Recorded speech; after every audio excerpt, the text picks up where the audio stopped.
the entire money-structured and materialistic-oriented society is a false society.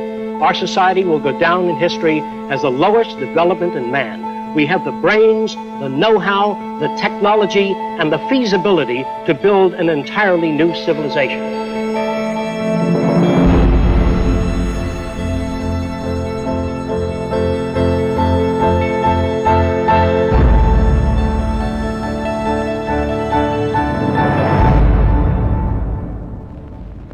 It was living through the 1929 Great Depression that helped shape my social conscience.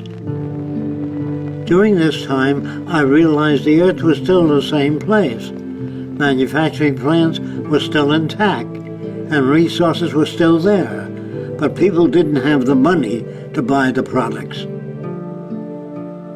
I felt the rules of the game we play by were obsolete and insufficient.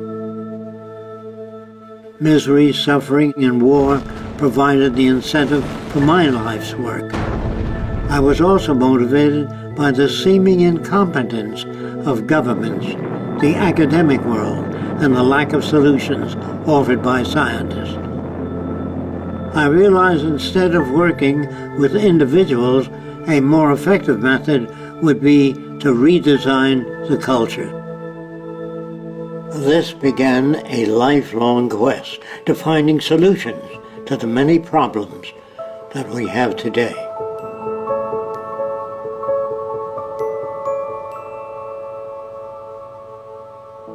This presentation is a feasible plan for social change that works toward a peaceful and sustainable global civilization where human beings, technology, and nature coexist. It outlines an alternative to strive for, where human rights are not only paper proclamations, but a way of life.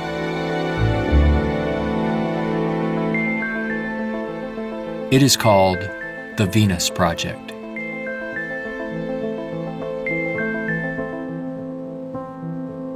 Its founder, Jacques Fresco, calls for a straightforward redesign of the culture in which war, poverty, hunger, debt, and unnecessary human suffering are viewed not only as avoidable, but totally unacceptable. It is becoming increasingly obvious that anything less will simply result in a continuation of the same problems we face today.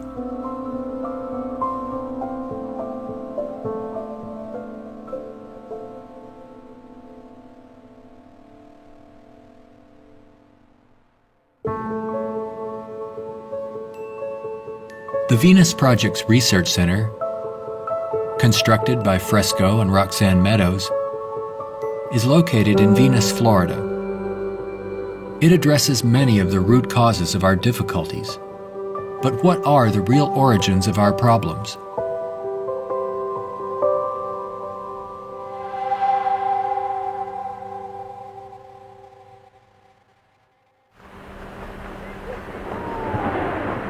At present, we are left with very few alternatives, since we're on a collision course of our own making.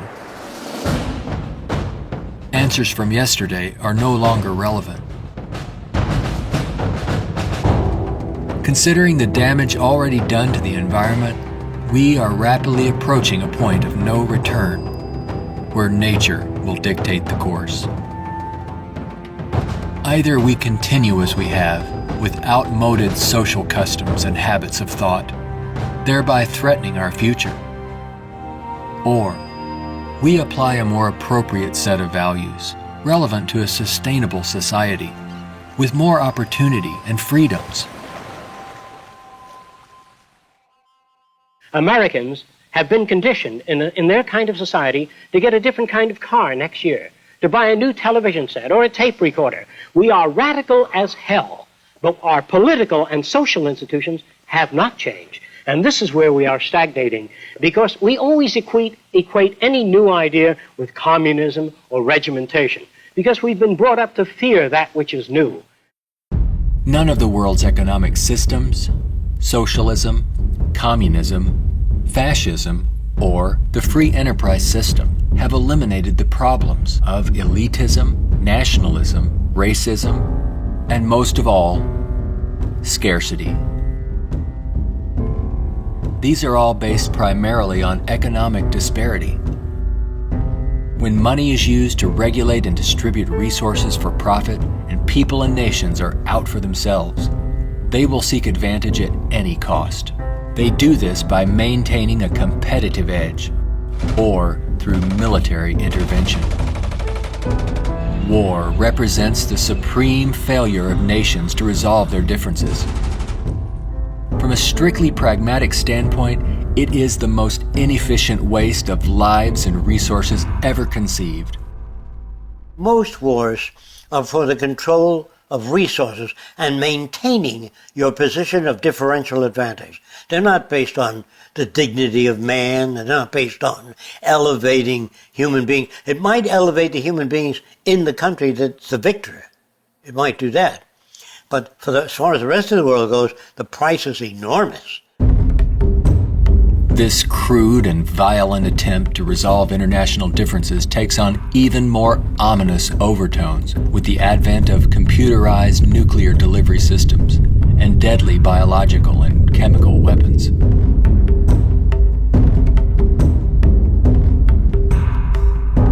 Yet it is a windfall money-making opportunity for those who profit by the military-industrial complex. If the profit were taken out of wars, do you really believe we would have them? If they draft you into the army to serve this country, you put up your life for this country, they should draft all the war industries. Every cannon maker, machine gun maker, automobiles, jeeps, warships, all drafted, so that on the same basis of pay as the army. Then it's real. But if you make millions selling warships, machine guns to the army, then it's corrupt. I would, if I had my way, if we had millions of men in the army, I'd send them to school to become problem solvers, how to get along with other nations. That's what we have to do, not kill. When soldiers are just killing machines, they're trained to kill. I would train them to be able to go to Mexico and bridge the difference, and go to the Arab world, see if they can bridge the difference. So bring them all together, all the nations. War is not the only form of violence imposed upon people. There is also hunger, poverty, homelessness, and unemployment. The acceptance of these conditions as expressive of human nature is a myth used to keep things as they are.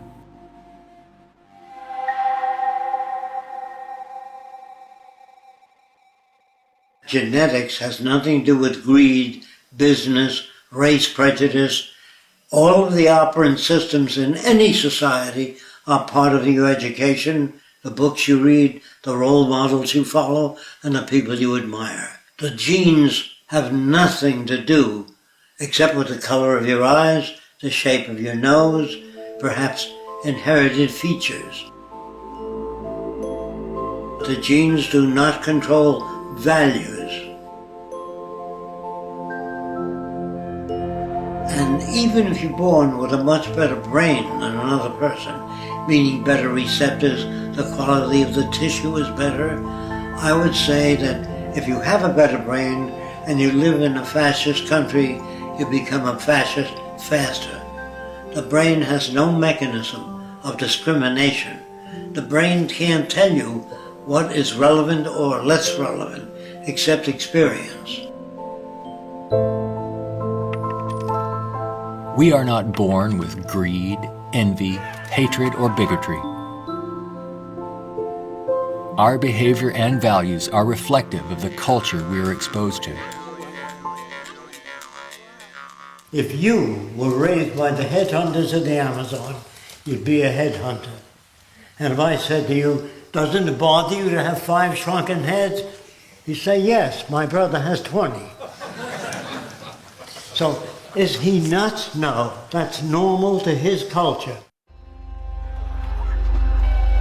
social and environmental problems will remain insurmountable as long as few nations control most of the Earth's resources, and the bottom line is profit over the well-being of people. Putting profit first results in unnecessary suffering and aberrant behavior prevalent today.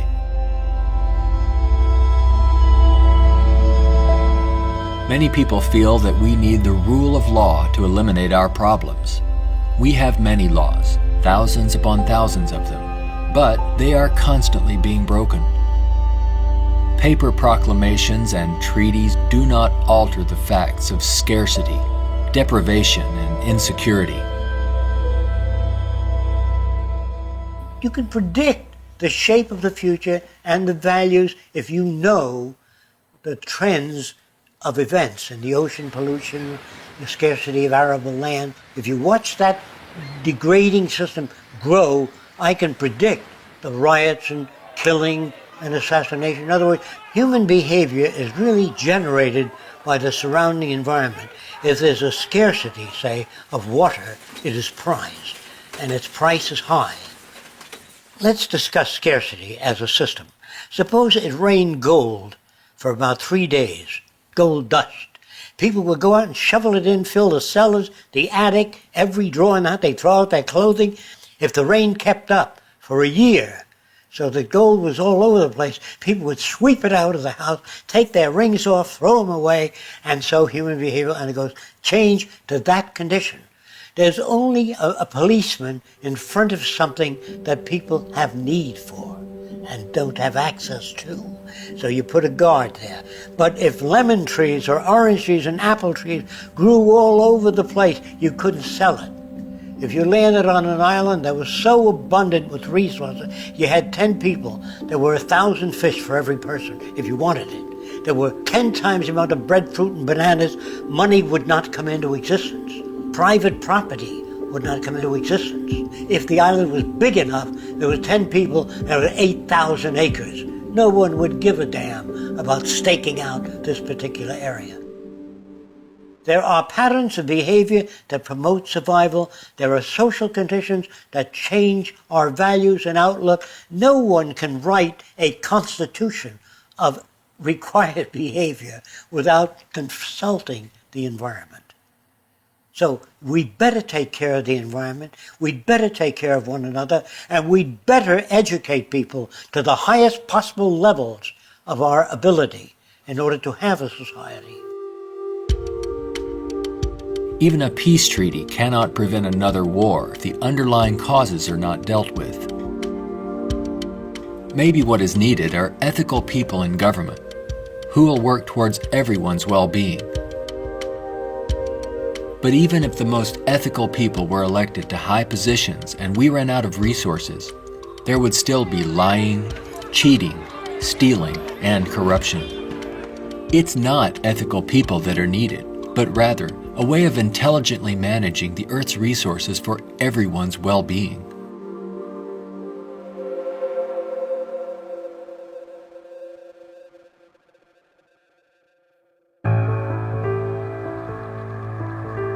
Let's examine our social arrangements further. To maintain our economy, products must continuously be sold. To assure this, they are deliberately designed to wear out and break down. Maybe you've noticed this usually happens right after the warranty expires. This corrupt practice is referred to as planned obsolescence, which is the conscious withdrawal of efficiency. Innovators go through the finest schools and then are required to design things that wear out and break down right on schedule. This results in a tremendous waste of resources and energy. We are plundering the planet for profits. If you think about it, it isn't a job people want, but access to what their paycheck will bring. Money does not represent anything real, and there's no gold, silver, or resource to back it up. You can't eat money or build a house of it. It's not even related to our real capacity to produce goods and services on this planet. The monetary system has been handed down from centuries ago, and we continue to use it without questions.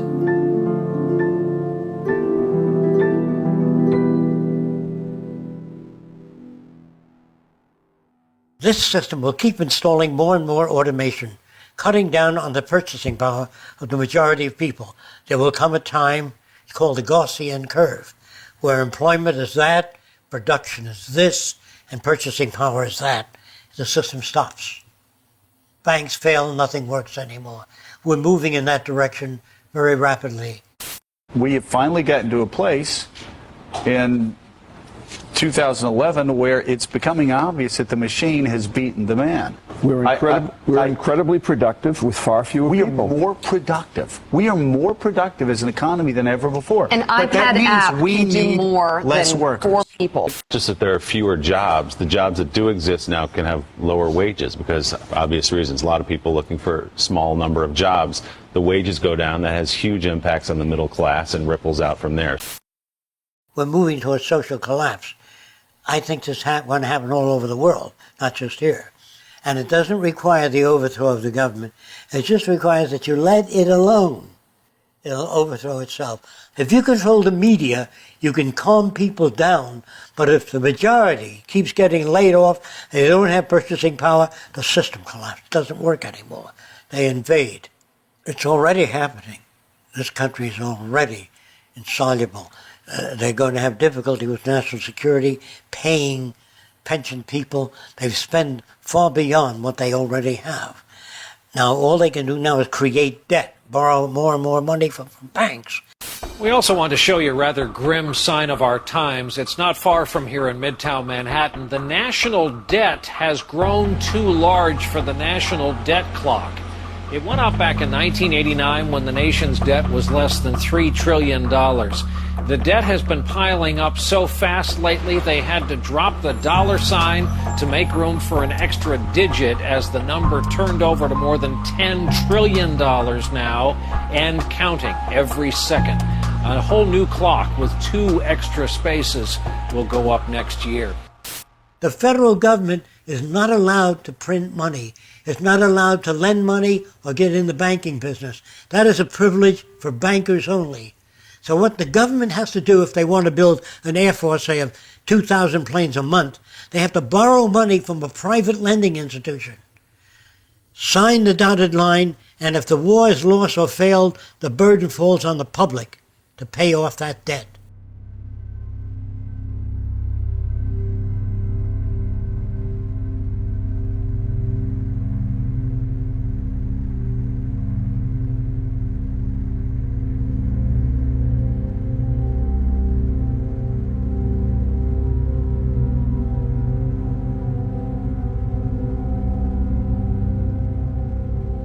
We find ourselves and our social constructs in a transitional state, a matter of social evolution.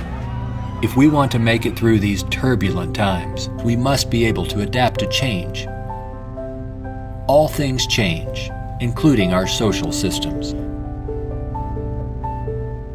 Albert Einstein stated, "We cannot solve problems by using the same kind of thinking we used when we created them."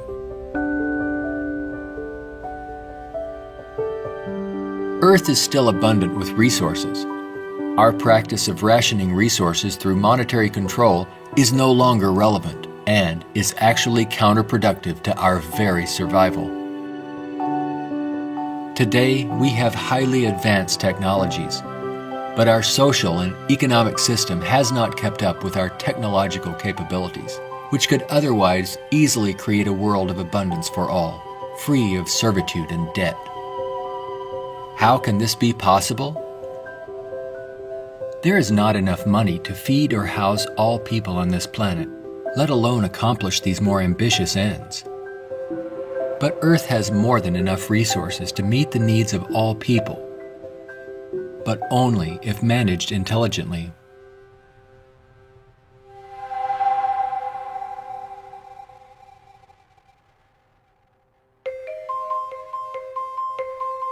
Jacques Fresco envisions a solution that he calls a resource-based economy.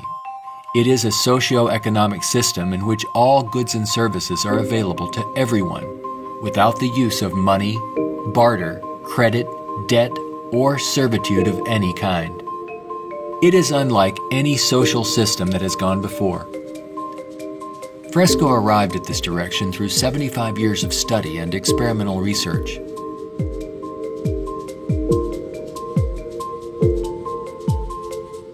A resource-based economy operates on the basis of available resources and makes those resources available to every human being on earth, free of charge, without a price tag. So we have today more than enough resources to build a far more advanced society. I'm not talking about limited handouts so that people just get by. I'm talking about a very advanced civilization. We have the resources, we have the technology, all we have to do is apply it. One of the main aspects of the Venus Project is to eliminate scarcity. This is where the technology comes into play. Because if we set up a resource-based economy and some things are scarce, it won't work. If you set up a resource-based economy in a society that has no resources, it won't work. So today with our technology, we can make things available. We can eliminate scarcity. We can create an abundance. As long as we can create that abundance, that will eliminate greed and selfishness and a lot of crime and a lot of aberrant behavior. A social system can be designed so that all can live fully and constructively if the powers of science and technology are directed toward human and environmental concern and overcoming the artificial scarcities of our debt-based monetary systems. All people, regardless of political philosophy, social customs, or religious differences, ultimately depend upon the same resources: clean air and water, arable land, medical care, and a relevant education. I think if you pledge allegiance to the earth and everyone on it, that'd be the way to go for the future. The human species is a single family, and the world is home to everyone. Neither nations nor people can coexist separately any longer. No more separate nations. So anyone can go anywhere. Before the states joined together, they used to stake out their territory. They used to fight. They had militias. They would fight. This is our territory. Oh no, you're intruding. When all the states joined together, the government worked out the lines of the states and they agreed, and that was the end of territorial disputes. If you want the end of war, you must declare the earth common heritage.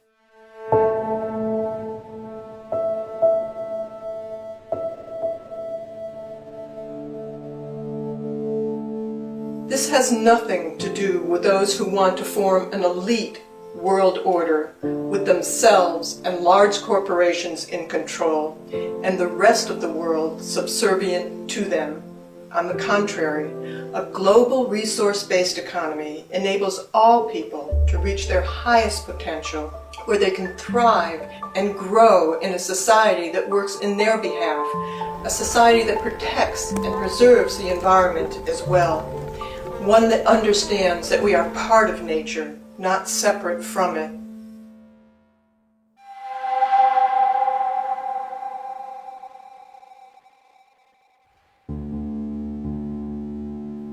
Some question what would happen to incentive if needs were met without our having to work to attain them. The question assumes humans have no desires beyond basic needs.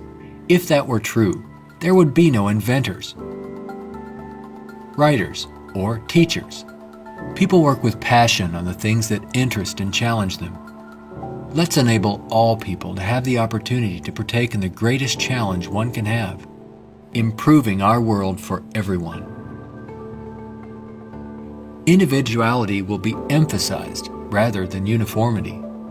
This social arrangement will generate a new incentive system that values the protection of the environment and social concern, rather than the shallow, self-centered goals of wealth, property, and power. It does not call for uniformity. It absolutely calls for diversity. The more diverse people are, the more individuality. So we emphasize individuality, creativity, innovativeness. This is the essentials of the design. It is not a group of scientists telling people what to do, how to live, where to go, what to follow. Motivation and incentive exist when people have meaningful tasks. True growth and development occur when people are involved in creative, challenging, and constructive endeavors. However, motivation and incentive die in the daily grind of boring and repetitive jobs required to earn a paycheck. If you hand out things to people, if you fed them and clothed them and housed them free, they're not going to work in the morning because they don't need it. They got their housing, clothing, motion pictures, and entertainment. Well, why go to work? Work is painful, it's monotonous, it's boring. In the future, if people have access to all their needs, but they don't have any challenges, this is where it goes to pot. So people constantly are challenged by new things. In our schools, we challenge them with many things that are not solved and many unresolved problems. If you're well-fed and well-clothed, that doesn't stop your brain from working. That would mean that every millionaire does nothing and is turned off because he got all the means. That's not true. There are many millionaires that work 18 hours a day and don't have enough time. It has to do with your background and your education. The more you know about oceanography, astronomy, and all that, the more interest, the more alive you are. And if you're just given food, clothing, and shelter, now you can go to work. You don't have to worry about making a living, which your incentive would be boosted considerably. So I call that a new and innovative incentive system. It's not monetary oriented, it's problem solving oriented. And you get your kicks out of seeing the world become a better place.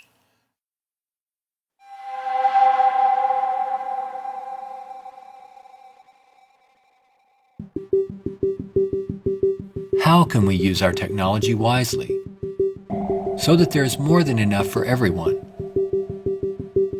To achieve this, it's mandatory that the planning for it be based on the carrying capacity of the planet's resources. Our entire infrastructure must be redesigned and operated as coherent, integrated total systems. This means we must consider our entire global community as one unit that includes everyone, and plan accordingly. Only in this way can we use our technology to overcome resource shortages, provide universal abundance, and protect the environment. Therefore, a global survey is first needed to assess exactly what we have. This would inventory our physical resources, personnel, production centers, and the needs of people. This enables us to determine the amount of goods and services needed.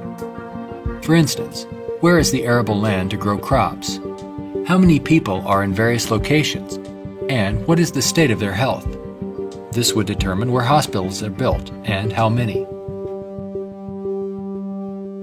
If you try to do that today, ask for a global resource survey of all nations, they'd wonder, what are you trying to do that for? To find if we got enough resource to fight you in armaments and other things? They would be skeptical, hesitant to give that information. So I would say it wouldn't work in today's culture. But after the ideas are put forth and the reason for it and the advantages gained by all the nations, it would have to be specific advantages that they can understand in their terms. And if they agree, then the survey would be conducted. It's not my opinion or the opinion of anyone else would be used. It's the size of the population, the availability of resources, the carrying capacity of the earth that determines what is done and how fast things move. See, today it's done on a totally different basis. But in the future, it'll all be based on a form of dynamic equilibrium. That means operating everything at the highest potential without environmental neglect. The key to achieving abundance and a high standard of living for all is to automate as much as possible in the shortest period of time.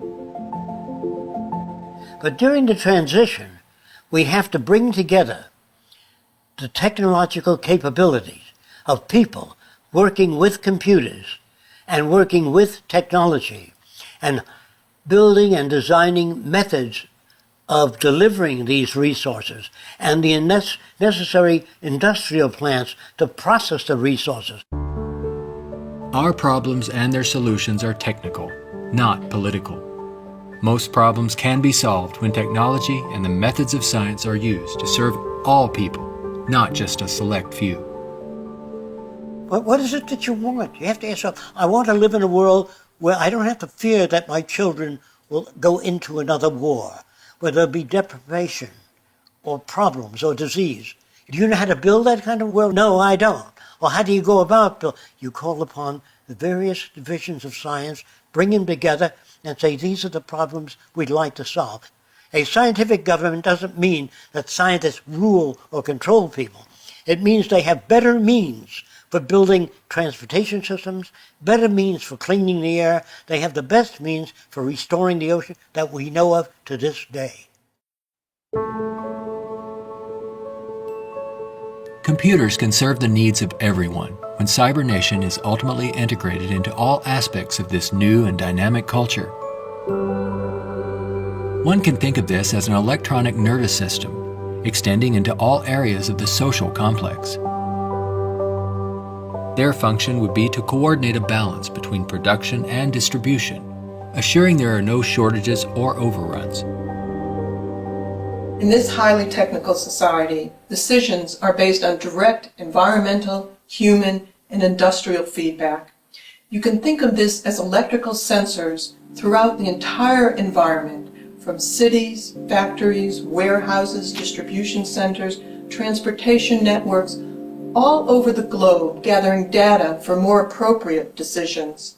The decisions are based on the needs of society rather than corporate or private interests.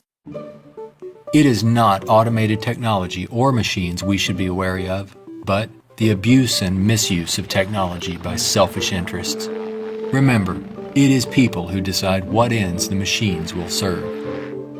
If technology does not liberate all people for the pursuit of higher aspirations and human achievement, then all its technological potential will be meaningless. You always do a positive and negative study before you engage in the actual reconstruction of an environment.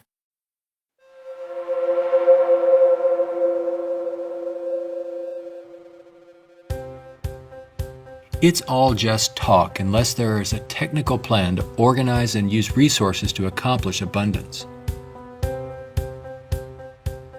What follows are some of the many approaches the Venus Project provides for the entire social spectrum.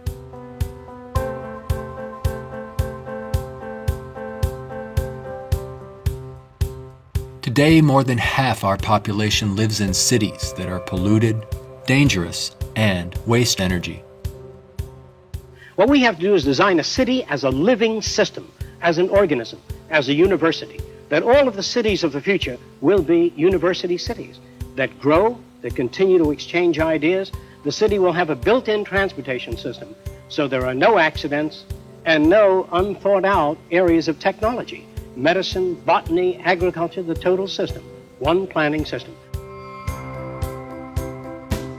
It is actually better to build newer cities from the ground up than to restore and maintain old ones. Fresco uses a systems approach to designing new cities. They're desirable and pleasant places to live. The notion that intelligent overall planning implies mass uniformity is absurd. Cities would be uniform only to the degree that they would require far less materials, save time and energy, and be flexible enough to allow for innovative changes while preserving the local ecology.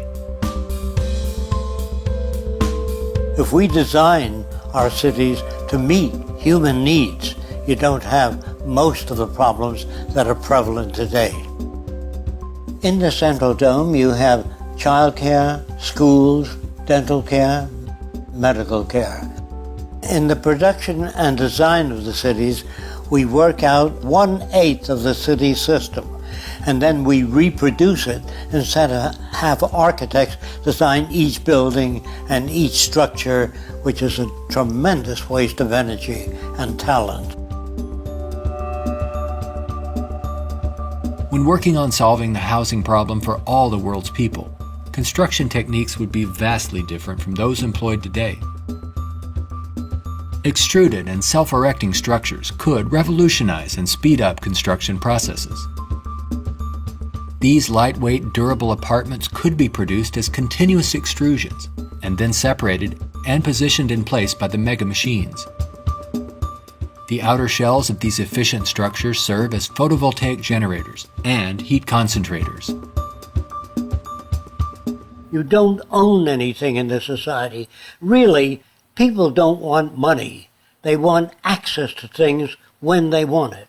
And people in a society of abundance, having access to things, will really no longer begin to store and accumulate things. We recycle it, update it, make it better. Take the same materials of an old car, weighs just as much as a new car, so there are no old cars. Old cars mean danger. If you drive a very expensive car and somebody else drives a beat-up old car, if their brakes fail, you may die. We don't want any old cars on the highway. We don't want anything that breaks down. We don't want anything that takes looking after. In a resource-based economy, people may access whatever products they need without the burden of having to purchase, maintain, or insure their possessions. In this way, there is much more to go around for everyone, and products are always available when needed. Anything people may need is available in these outside access domes. Sculpturing materials, musical instruments, somewhat like the public library. They can go down and access a camera or a bicycle or a wristwatch. Anything that they need is available without a price tag. That would mean we must achieve a level of production that's so high that scarcity no longer exists. That will prevent almost all crime. So there's no way of segmenting or making this system just or equitable. We have to make a system that assures human rights. You know, when everybody has free access to goods and services, you don't have to fight for women's rights or black rights. It's an automatic in a society that's set up that way. You don't have to make laws, don't steal. It would bypass that behavior. Surrounding the central dome, you have the research centers. Centers that do work that's relevant to the sustainability of the entire community. As we move away from the research centers, we come to the recreational area, which has tennis courts and all of the games that people require.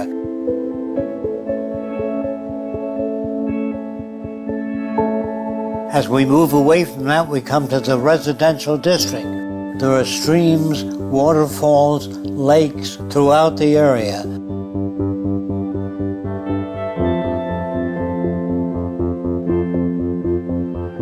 We could provide a wide range of unique homes and apartments that can be relatively maintenance-free, fireproof, and virtually impervious to adverse weather conditions.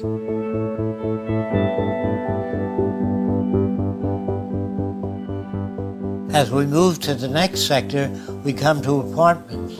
The reason some people want to live in apartments is because you have drama groups, you have gymnasiums, medical care, dental care, everything is built in to the central towers. I feel that in the future, people will move away from individual houses and live in larger complexes. As we move outward, we come to the indoor agriculture or hydroponic farms. Then there's also outdoor agriculture. The city would use the best of clean technology in harmony with nature, such as wind, solar, geothermal, heat concentrators, piezoelectric, wave, temperature differentials, ocean thermal vents, and much more. A major development for generating energy in the future could be the construction of a land bridge or tunnel across the Bering Strait.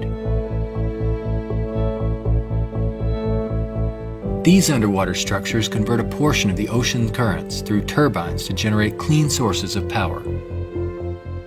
By using these sources of energy, we could power the Earth on clean energy and enable all people to enjoy a very high standard of living for thousands of years to come.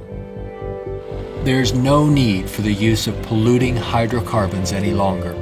Pollution will be a thing of the past. All transportation will be integrated into a worldwide transportation system. Transportation within cities will be by transveyors. City-to-city travel will be by monorail.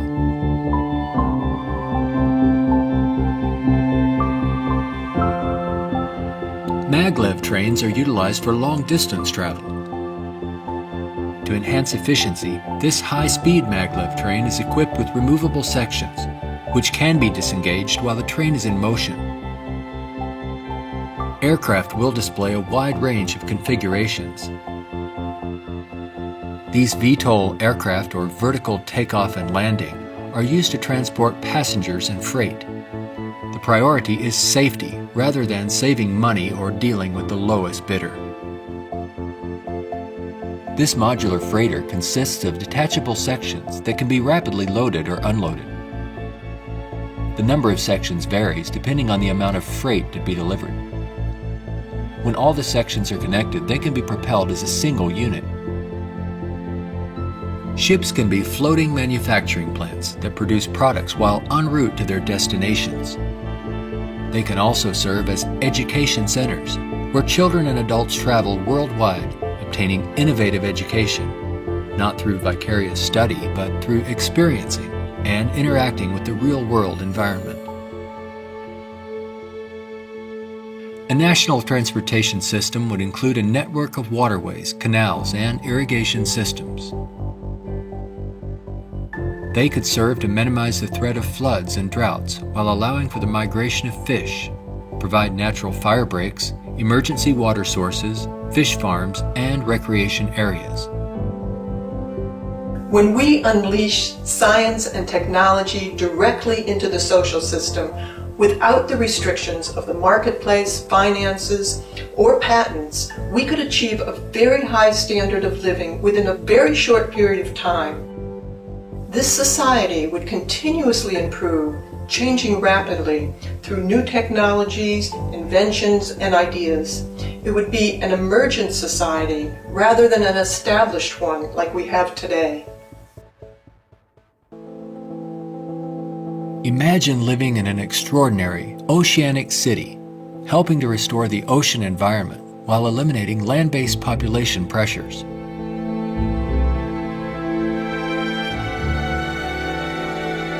These cities in the sea may serve as universities and research centers where students study marine sciences. They could be used for ocean farming, mariculture, and mining, while maintaining a dynamic balance in the oceanographic environment. Self-sufficient cities in the sea vary in design depending on their location and function. This undersea observation station permits people to view marine life in its natural habitat. These mariculture and sea farming systems cultivate and raise fish along with other forms of marine life to help meet the nutritional needs of the world's people. These structures would permit the free flow of water throughout. Using technology in this way would make it possible for a global society to achieve social advancement and worldwide reconstruction in the shortest time possible. Utopia, if ever established, will die, will stagnate. Whereas what I'm talking about, an evolving culture or an emergent culture, I have no notions of a perfect society. I don't know what that means. I know we can do much better than what we've got. I'm no utopian. I'm not a humanist who would like to see everybody living in warmth and harmony. I know that if we don't live that way, we'll kill each other and destroy the earth. This new lifestyle, while providing leisure and recreation, would also enhance knowledge and creativity for everyone. The measure of success would be the fulfillment of one's personal interest rather than the acquisition of wealth and self-centered goals. A resource-based economy would not only change our environment to make it clean, efficient, and enjoyable, but it would introduce a new value system appropriate to the direction and aims of the new innovative approach. With education and resources made available, there would be no limit to the human potential. Everyone will have the freedom to pursue whatever constructive field of endeavor he or she chooses, without the economic limitations that we face today.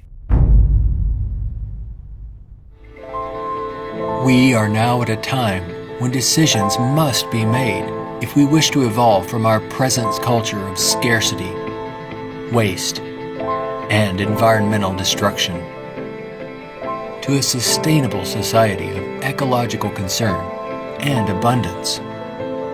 A nation without a vision of what the future can be is bound to repeat past errors over and over again. If we say dishonestly that man is the highest form of evolution, which you get in school, man destroys the oceans, the fish, the atmosphere, one another, and man flies over a city, presses a button, and burns everybody in the city with nuclear weapons. Is he the highest creation of nature? Not yet, in my opinion. We've got a long way to go. We could either develop paradise on earth or oblivion, wipe ourselves out. Only the future will tell. It's what you do to make the future. We can create a world where war and want are distant memories. When all of science and technology are used within a global resource-based economy for the protection of the environment and the well-being of all, only then will we understand what it means to be truly civilized.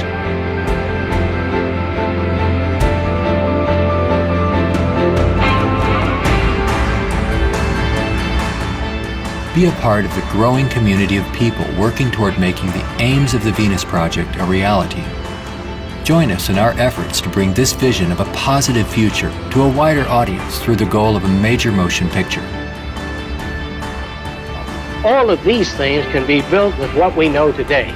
It would take 10 years to change the surface of the earth, to rebuild the world into a second Garden of Eden. The choice lies with you.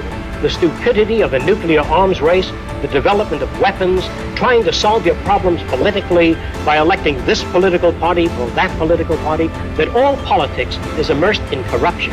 Let me say it again. Communism, socialism, fascism, the Democrats, the liberals, there are no Negro problems or Polish problems or Jewish problems or Greek problems or women's problems. They're human problems.